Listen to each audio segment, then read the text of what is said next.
Have you made an eating plan only to fall victim to your vices? Mindset coach Craig Elliott's got realistic weight loss advice for us. Craig, welcome back to the show.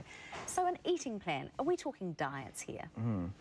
Well, that's an interesting question, and it's the part that most people struggle with. I mean, most people come and see me because they've tried many diets and it hasn't worked for them, you know. So the issue is it's not so much a diet or an eating plan, whatever you'd like to call it, that doesn't work for people. It's more so the way that they think about it. So there's some changes you can make in your thinking that'll then make a diet plan easier, you could say.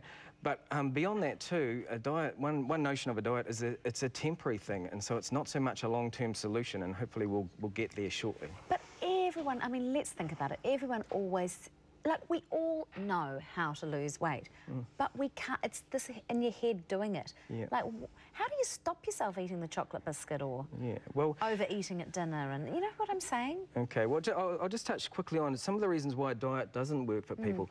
Firstly, if you take the usual psychology into it, how we're taught to think about it, it'll focus you on what you can't have. Yeah, it's a negative thing, isn't it? So, of course, part of us will feel deprived and like we're missing out and that we can't have the things we want, and that's exactly what sets up that notion of wanting to go the other way. So it's sort of a psychological reversal.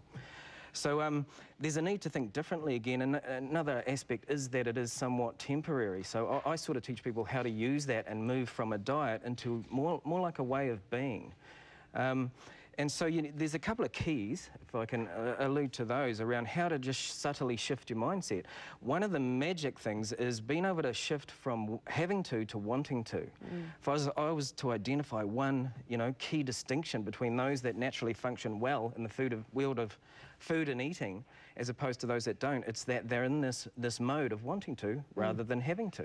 And that, again, is a combination of shifting some of the things that we've touched on over the last segments. Like the visualisation of seeing yourself in a life when you're slimmer than you are and you're healthy and that sort of thing. Yeah, because if you can get yourself really lined up, you're in a place of choice. There's a difference if I'm sitting here thinking, now I could choose that or I could choose that, as opposed to sitting here thinking, I really want that, but I know I should have that, but I'm not allowed it, So that sets up a different psychology. So you can see we're talking about the same thing, but approaching it from fresh perspectives. And that's really what's required. So, well, how do you set up an eating plan? And what are you talking about? Are you talking about, a grapefruit for breakfast and grilled chicken and salad for lunch? Is that what you're talking about by an eating plan? Yeah, I suppose we can call it diet, but then diet has a lot of negative connotations for most people now, and in the modern world we've sort of moved on, and so it is more eating plan. But just some quick tips about how to, because it is part of the process, and initially anyway, a diet's useful to help you establish right habits, to sort of internalise some gauges so you know exactly what you're doing and what works for you. So that's part of where it does fit in. But the first thing is you want to see it as complementary to all other aspects of your life, because most people are sort of viewing it or sensing it as more an interference in terms of time, because organisation and planning is part of it. That needs to be looked at as your friend too, because effectively it actually gives you more time. I mean, I've worked Why does it give you more time? If you're organised. Well, you think about any aspect of your life that you're efficient in, that you're effective at, then it requires a little bit of planning, a bit of organisation and a bit of preparation. I'll work with people and we'll get to things like, just preparing your lunch, for example. And this is often part of what we call an eating plan, and many people won't do that, yet they find that when they do and they start to do that, they're saving themselves not just time, but when they go out into their day, they now don't have to go out to the cafe, or they've just cut out a whole lot of things that don't work just with one simple step. And also probably save themselves some money. And they know what's in their lunch. Yeah, and that too. As opposed to something.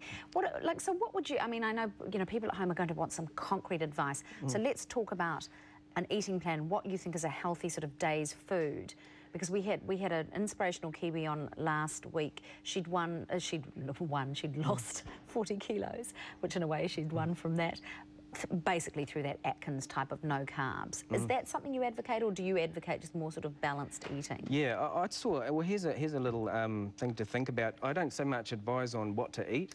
It's so different for everybody, and yes, it's an important part of the equation, but it's more I'll help people get their mind on side so they can eat what they've been advised to eat, or the ways that they're trying to go in terms of eating healthier, because we're talking about healthy living in the end, and that's a different vision than this obsession on losing weight, and for most people even that alone will work better. because then you start to choose out of wanting to rather than having to. And as I say, so everything falls out of a feeling of just wanting to live and feel healthier, have more energy, you know, and those things that move you. But Beyond a Diet is really more so operating out of some effective guidelines, you know, some policies of mind, such as food as fuel. Now, if you really buy into that idea, you'll automatically begin to see the world of food and eating differently. It'll change the way you operate. Yes, certainly. And for some people, that's a bit too far-fetched, you know. It's like, well, I'm not an athlete. However, it works because it's closer to the truth. If we don't have some guidelines such as food as fuel, then I'll just eat because it's there, because it looks good, because it tastes great, because someone puts it in front of me. So nothing's I've got no criterion for where I go. So if you're thinking beyond a diet, start to think more a way of being. Start to ask questions like, how can I move more from having to wanting to? And then also get yourself into a place and a feeling and use the language of choice as opposed to not. So it's all in the psychology. And by doing that, you'll find what works for you. Are you keen on writing things down and goals down? Are you keen on that sort of written stuff? It's not just all... I think it's a start. It's better than not doing that. However, again, we discussed in the first segment we had, there's a need to go beyond that because you've got to go beyond thinking about it to feeling about it. So those goals need to be integrated.